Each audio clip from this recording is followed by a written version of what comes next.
We have an actual mom, M-O-T-H-E other, bragging that her 15-year-old daughter, who is transitioning to become a boy, is already going through menopause. Let me repeat, you have a girl transitioning to a boy, and because of the 15 years old, and because of the hormone therapy, she's in menopause.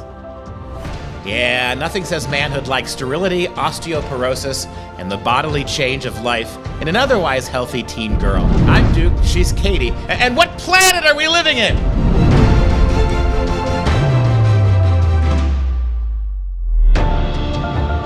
Hello everyone, and welcome to the Dr. Duke Show. We are the only program that brings you short stories like this. Menopause, 15. We keep you educated on the crazes impacting K-12 classrooms and college campuses around the world. Today's show is sponsored by Mike Lindell and our friends at MyPillow. Can you remember the last time you had a great night's sleep? Well, MyPillow wants to solve that with their Egyptian cotton Giza sheets. These are the best sheets out there. You can't out-sheet these sheets. Right now, this Dr. Duke audience, you very special, the proud, the few, you will be able to get one pair of sheets absolutely free when you buy one. BOGO. Right now, our audience can get 2 sets of Giza sheets. That's right, for the price of one. Simply use the code Dr. Duke. That's D-R-D-U-K-E. And if you go to mypillow.com, you can save up to 60% on everything else, including pillows and towels and blankets and dog beds. I wonder if they have geriatric beds for that 15-year-old girl going through menopause. Again, use the code Dr. Duke. That's D-U-K-E. By supporting MyPillow, you're supporting us like a nice mattress would. Today, we start with the troubling story of a mother who claims to be so proud that her 15-year-old daughter. So mom is not, let me repeat this again, I'm repeating myself. Mom is not in menopause yet. The mother of this 15-year-old child can still have babies. She still has her monthly cycle. She's not in menopause, but her 15-year-old daughter is. All because the hormone blocker she's taking to become a transgender dude. Yep, so this is actually early menopause, and it's Carolyn Tate, who is in Australia, Brisbane to be exact. She wrote that her gender-confused daughter is going through the early menopause, and she's just so proud of him. She said, this is what she wrote, "My 15-year-old son started feeling nauseous and a bit off a couple of weeks ago. He skipped dinner and headed to bed early, but the next morning he still wasn't himself. The nausea had lifted, but it was replaced with sweats and hot flashes. It was when we started Googling the symptoms that the penny dropped. My son was going through menopause." And she is so proud of this. And again, 15 years old. But according to mom, at age 12, it was when her daughter knew she wasn't a girl. At age 12. Right about the time she was beginning to have, so it is ironic. Right when she was beginning to have her first period, she was just 3 years away from menopause. Right? And then now, I mean, since the oppressors are oppressing the Tates, who are the oppressed, you can't medically transition when you're 15. So mom decided, hey, I'll just give you puberty blockers. We'll work around the system as much as we can. But when you're 16, so one more year, or maybe it's less than a year's time, you're going to get put on testosterone. Mom's putting her on testosterone. And, obviously that impacts fertility, if at all, when she's not a teenager and actually grows up to be a full-fledged woman, decides maybe I want to actually have children.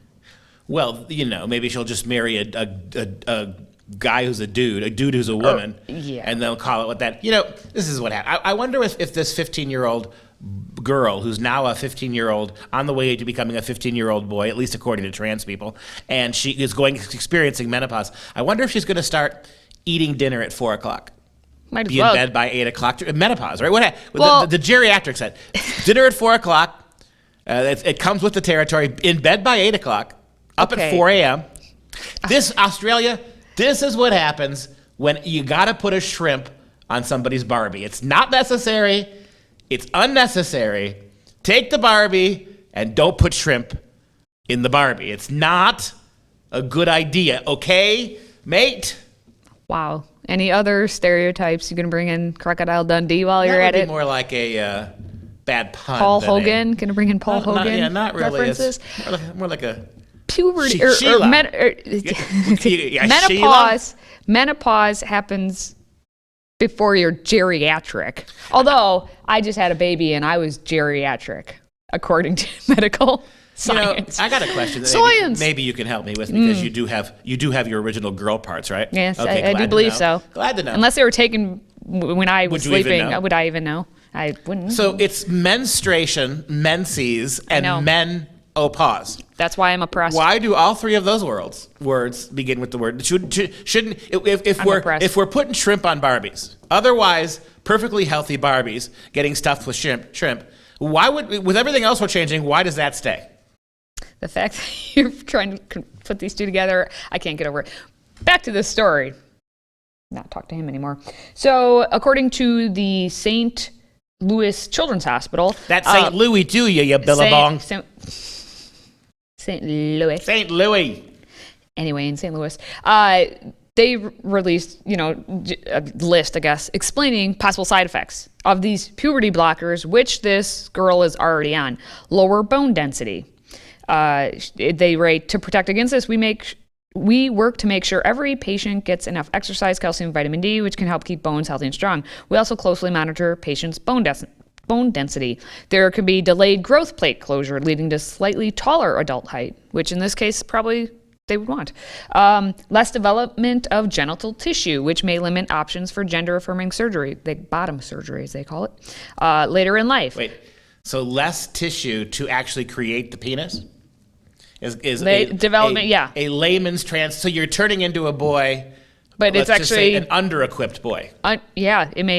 Okay. And of course, other possible long-term side effects that are not yet known. Of course, there's not.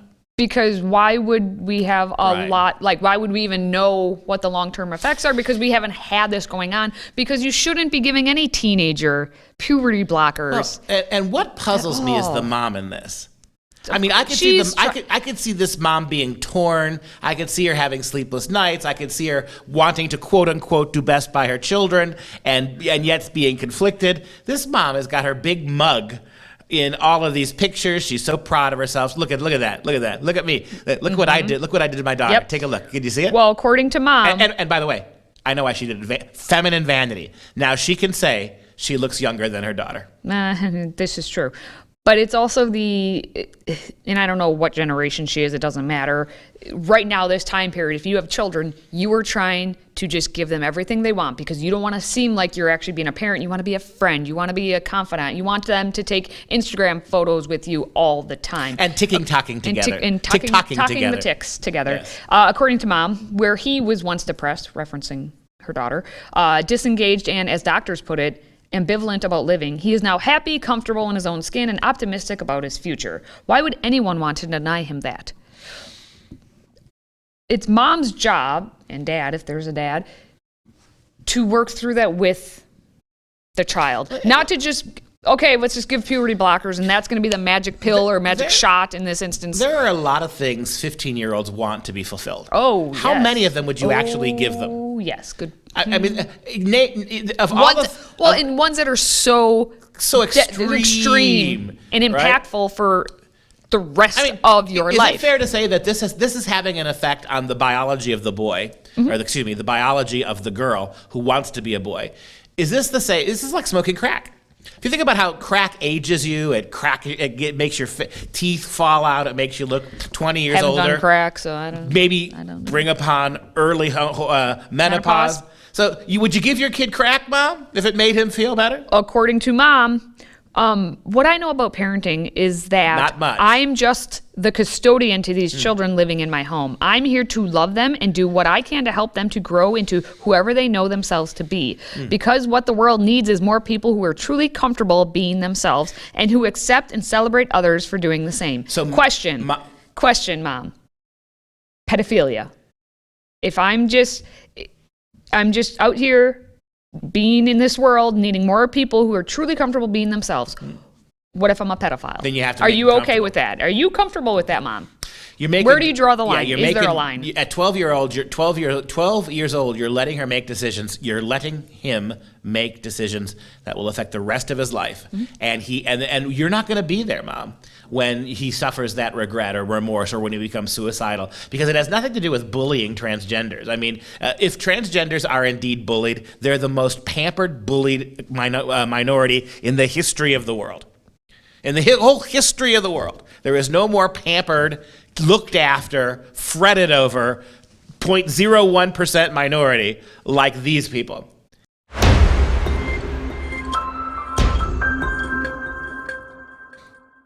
We have a lot more crazy ahead, but before we move on, just a quick reminder that the best way to access our content is to download our Freedom Project Media app. Simply search Freedom Project in your app store, download the app, and make sure you allow for notifications. And of course, if you like listening to the audio podcast version, we're available on Apple, on Google, on SoundCloud, and basically everywhere else. But now, let's get back to crazy. So, Pride Month is over. It's never over if you're gay. But it's You can't contain assless chaps and glitter nipples. You can't contain those to 1 month of the year. Just saying. Now we're going to talk about an elementary school. You transitioned into that there. They took time to promote a transgender top surgery. We talked about bottom surgery last segment. This time, top surgery. To little kids. It was a book. So Jason Rance, Rance is a radio host out in Washington, and he likes to report on all the crazy happenings happening in that state, especially in Seattle, where they had a lot of crazy. But this time, it happened at Zeiger Elementary in Puyallup. Mm-hmm. Not by your bootstraps. I know. Every time I want to say "pull you up," every time I look at it. Okay. Anyway, they created a display at the school for Pride Month outside of the school's library, and included several LGBTQ themed books. And Rance talked about how most of the books were age appropriate, such as Heather Has Two Mommies, but there was a book titled Felix Ever After, and that was definitely not age appropriate, according to concerned parents and staff, and even the publisher of the book. So it was a young adult novel. We're at an elementary school. And they're pushing and yes, it's a story. Yes, it's a story of a 17-year-old black, queer, and transgender teen who faces transphobia. The book's cover, as you can see, shows the titular character in a tank top, showing off partial scars from the so-called top surgery. And if you know what that is, it's a procedure some transgender men undertake to remove their breast tissue. So women cut off their ladies. Now, many surgeons require that you be 18 years old or an adult for this to happen, but you can also apparently get it done if you have mothers like Catherine Tate down in Australia. And you're doing this, you're teaching this book, you're recommending this book in an elementary school. But here's the deal. They weren't actually recommending it. There's an excuse. There's always an excuse. It's under glass. It's in a privileged position. Well, we'll get to their actual response. Right. But first, the parents, the activists who saw this, in the outside the library, we had one activist who is a homeschool mom. She decided to stand up on behalf of all the other parents because what has she got to lose? She doesn't care. Like, she's not actively having her children be in that school. Her name is Dawn Land, and she went to the school board. So we have another mom standing up to a school board. That is the Orwellian atmosphere Puyallup School District and this school board has cultivated. I am here to speak out against this school district daring to work against the cultures and morals of the diverse families in our schools. These children are not your children. Children should not be taught the definitions of highly sexualized lifestyles, such as pansexual, polysexual, and genderqueer. So we got the pronunciation. It's Puyallup? No, Puyallup. Oh. I believe Puyallup. Puyallup. I guess the moral of this story. So Dawn then went on to not only talk exactly what is happening at that school and basically schools across the country, but with this regard to this very specific book, Felix Ever After, she held up the book and she said how it contains drugs, sex, and swear words. The F word is present in the book 66 times, in the first 90 pages. Lovely. The simple fact that this was in front of a elementary school library is disturbing. Now, Land also, as you heard, said that she's advocating this to our youngest, that the school district is advocating this to the youngest and most vulnerable of students, and by just putting it out there. But of course, it's not the school's fault. No. Or, we just want to let you know we did remove it. That's what they said. We removed it. And the district communications director, Sarah Gillespie, said this book was inadvertently included in the Zeiger Library display case in a hastened attempt to raise awareness and celebrate the LGBTQ community with staff and students. My question, how did that book get into the library or get into that display? Someone had to order it from somewhere. Where is the celebration of heterosexuality? There is none. That's every day. That's what they would tell you. But it's not every day, because in order to glorify this stuff, they're transposing heterosexuality into criminality. Heterosexuality is bigotry. Heterosexuality is limiting, very sexually limiting. It's biased against gay and lesbian people. So you're celebrating and affirming and celebrating, and you're doing all this stuff for all of these outrageously outside the mainstream worldviews. And to do that, in order to make that work, you have to take what we would hitherto know as biologically normal and demonize it. And that's what you're doing here. And that's how you get moms like the clown show in Australia smiling away when her kid becomes menopausal.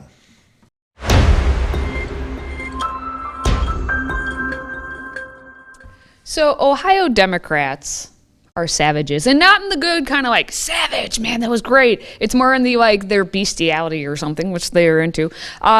They act like children who are toddler tantrums. So if I may, you've got the assembly in Ohio. The House of Ohio. Yep, the state house. So the Democrats will not listen to any worldview except their own. They don't know what decorum means. They do not respect one another. And especially they don't respect the ladies who speak up in the room. We have Representative Gina Powell, who decided she wanted to offer an amendment to a bill that was initially talking about college athletics and how college athletes should be able to earn compensation. So she decided to offer an amendment to that bill, which would ban transgender girls from female sports. Okay, so you have men competing as men and women competing as women. And that's when the Democrats decided to pipe up, if you will. The Save Women's Sports Act is a fairness issue for women to be able to achieve their dreams in athletics in our state. And is crucial to preserving women's rights and the integrity of women's and girls' sports. Across our country, female athletes are currently losing scholarships, opportunities, medals, education, and training opportunities. This amendment will require schools that are part of the OHSAA to designate separate teams for participants of the biological sex. And they get away with this. Can you imagine the nightly news cycle, the 24-hour news cycle, if you had a bunch of Republicans sitting there and you had a transgender advocate addressing them in a state house, and they started banging things to drown them out? This would be proof. This would be almost like the January 6th insurrection. This is the you said savages. This is the barbarian Republican Party. These are the backwards, the bigoted, the disruptive, the intolerant Republican Party. Now, of course, no such opprobrium will fall on these idiot Democrats, because that's how our system is right now. When they do stupid things like this, the media supports them. Oh, see how much they care about transgenders. It really is. It's a sad. It's why the culture wars are lost, because we don't treat these. When Democrats behave like children, which is all the time, they're rewarded for it. When Republicans try to behave like adults, they're punished for it. So I guess we could expect more of this. Now you may be wondering, who is making that noise? Who is deciding to pound on the desk? Do you have that image in your mind? Well, now here is who we believe it to be.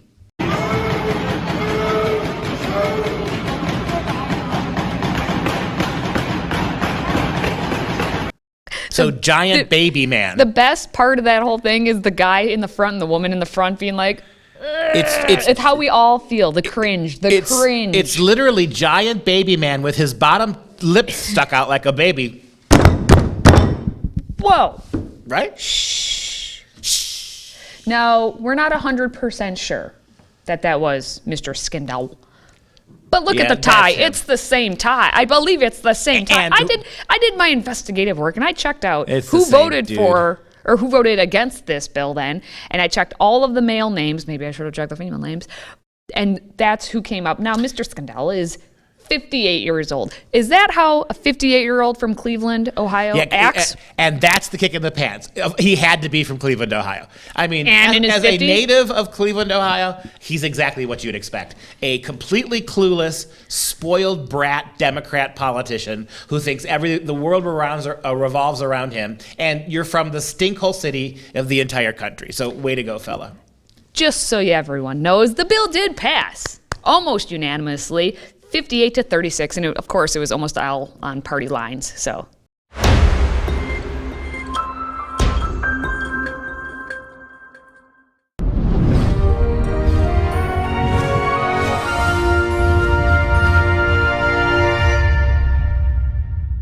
Well, this is 4th of July week at the Dr. Duke Show. And if you paid any attention over the weekend, what was in the news, how many of these benighted Democrats came out attacking the American flag? It's over and over again. We heard from sitting congresswomen. We heard it from second B-list actors and actresses. We heard it from media outlets like National Public Radio, which is not national and not public. It's government socialist radio. Let's call it what it is. Attacking the Independence Day holiday, attacking the flag. I'm going to make a prediction here. I have heard nobody make this prediction. The last time I did this, a prediction like this, I was proved 100% correct. About 3 years ago, I said, when we were going through the Confederate flag kerfuffle, I said, here's what's going to happen. In 3 years' time, the American flag will be as under assault as the Confederate flag. Because whatever you want to say about flags and slavery, the American flag flew over American slave states longer than did the Confederate flag. So I said 3 years ago, you watch. Within 3 years, the American flag will be treated as if it were as bad or worse than the Confederate flag. Welcome to today, and this past weekend proved me right. Now here's my next prediction, and it's only going to take about 2 years. We just unanimously passed in the Senate to celebrate June 13th, right? And I don't mind that. We should celebrate the freeing of the slaves. I don't know why you need another day because that's all part of Independence Day, isn't it, right? More and more independence, more and more freedom to more and more people. But okay, including all these Republican senators passed Juneteenth as a federal holiday. Within 2 years, you're going to figure this out, America. There will be a huge push to replace the 4th of July with Juneteenth. How can you celebrate Juneteenth, the liberation of the slaves, and 1 month later celebrate the Constitution, the flag of these racist founding fathers? You think you did a nice thing, Republicans in the Senate, in giving this holiday to the American people. No, you didn't. You just put a death knell on the 4th of July. Let's, at least for this week, the remainder of this week, let's look at what people who actually mattered in this country, what they thought about the flag. Here's a great quote from Theodore Roosevelt. In the first place, we should insist that if the immigrant who comes here in good faith becomes an American and assimilates himself to us, he shall be treated on an exact equality with everyone else. For it is an outrage to discriminate against any such man because of creed or birthplace or origin. But this is predicated upon the man's becoming in very fact an American and nothing but an American. That means no hyphens. One more for Teddy Roosevelt.